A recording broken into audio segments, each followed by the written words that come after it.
há um meio de você usar as ferramentas, os métodos para te ajudar nessa navegação desse mercado tão difícil. E o ponto principal, na minha opinião, é que o tempo de um analista sênior ou de um gestor, quando ele é bem sucedido, e você quer imitar quem é bem sucedido, não quem não performa. Mas, como eu ia dizendo, quando quando o analista ou o portfólio manager é bem sucedido, ele não quer perder tempo dele, não quer perder meia hora do dia dele que seja, ensinando alguém, ensinando uma habilidade para alguém que, se quiser, se vira e aprende sozinho. Eu vou focar aqui em gerar alfa, que é o objetivo dos gestores, que é, de novo, um termo técnico que eu vou explicar depois melhor, mas basicamente assim, ele é pago para ganhar dinheiro, para acertar o investimento. Então, é aqui que ele vai focar o tempo dele. Ele não vai ficar te treinando. E a realidade é que, na minha opinião, eu tive contato já com investidores de fora e daqui, pessoas que buscam a excelência, não tem que ser dessa forma. Eu acredito que quem toma decisões que impactam múltiplos bilhões de reais ou de dólares não pode se dar o luxo de não seguir um método. Na verdade, isso acontece muito. É isso que eu queria dizer para você. Eu, especialmente quando eu estava no buy-side, eu recebia muitos modelos de sell-side, via modelos de outros analistas. Tem cada modelo que não poderia sair de um cara que ganha tanto dinheiro, mas sai, porque muitas vezes os analistas são sobrecarregados, cobrem muitas empresas e não foram treinados para fazer da maneira correta. Então, o que eu queria dizer para você aqui é que aprender na largada, no começo da carreira, de forma correta, vai te trazer uma imensa vantagem competitiva.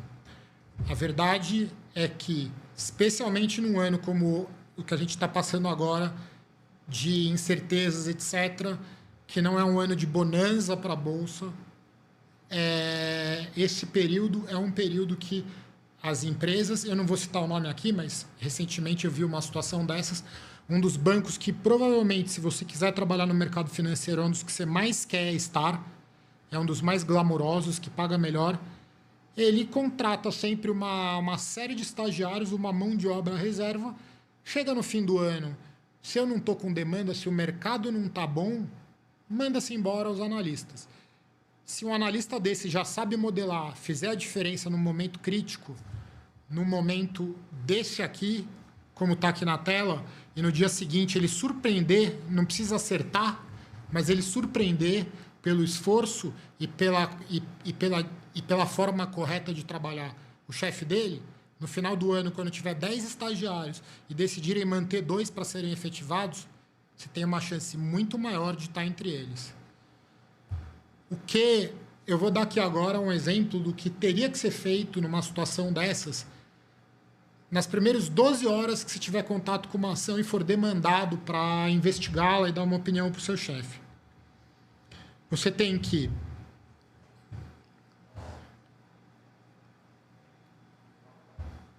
montar o que eu chamo de PIB, que é um termo que vem da indústria de investment banking.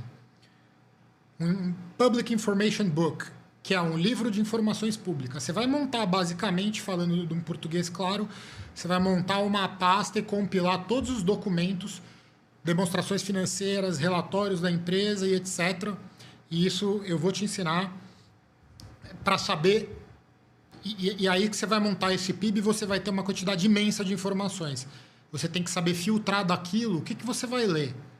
Você nem com a ajuda da inteligência artificial você vai conseguir ler tudo isso de maneira eficiente nas próximas 12 horas. Você tem que escolher o que ler. O mercado financeiro de análise de ações é importantíssimo, a capacidade de você filtrar o que você está lendo e saber o que ler. Isso, quem tem 20 anos de experiência sabe te explicar muito bem.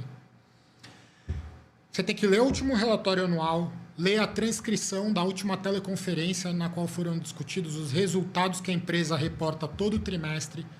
Você vai ter que ler a apresentação e a transcrição do último Investor Day, ler 2 relatórios de início de cobertura. Isso são todas as coisas que, se eu ficar definindo aqui, a gente vai demorar muito e não é a ideia. Aí você vai ter que identificar com técnicas que existem para fazer isso. Você vai ter que ter uma hipótese sobre as 3 alavancas aí, as 3 linhas mais importantes que influenciam o negócio. Por exemplo, para uma empresa aérea, a coisa mais importante é o preço do petróleo, que influencia o preço do combustível. E você pode saber tudo o que está acontecendo dentro da Gol. Se o preço do petróleo subir 10% amanhã, a ação vai sofrer. Então, assim, cada empresa tem uma série de fatores que explicam mais que os demais o desempenho dela. A partir disso, você vai ter que fazer esses pontos em azul aqui, que são todos relacionados ao modelo financeiro, né? Você vai ter que fazer um modelo de fluxo de caixa descontado, uma engenharia reversa para entender o que o mercado está precificando na ação. Você vai ter que criar um modelo detalhado e você vai ter que projetar os principais drivers e sensibilizá-los. Por exemplo, se o petróleo subir 5%, o que acontece com o meu valor intrínseco que eu calculei da ação? E se cair? E por aí vai. Essa habilidade de você não fazer uma projeção do futuro, mas fazer pelo menos 3. Um cenário base, um cenário otimista e um cenário pessimista. Isso é essencial para você ter uma opinião de investimento fundamentada e conectada com a realidade, como o mercado funciona.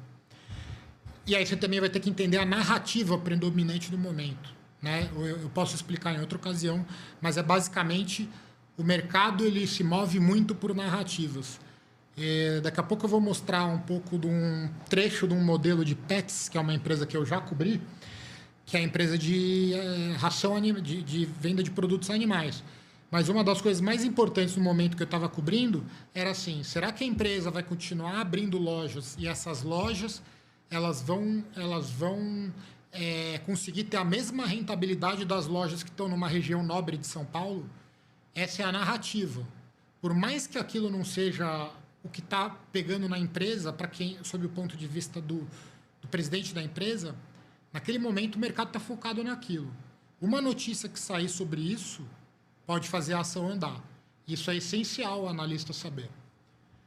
E depois, por fim, você tem que criar uma estimativa inicial, calcular o preço da ação para saber quanto vale essa ação e ter uma opinião sobre ela.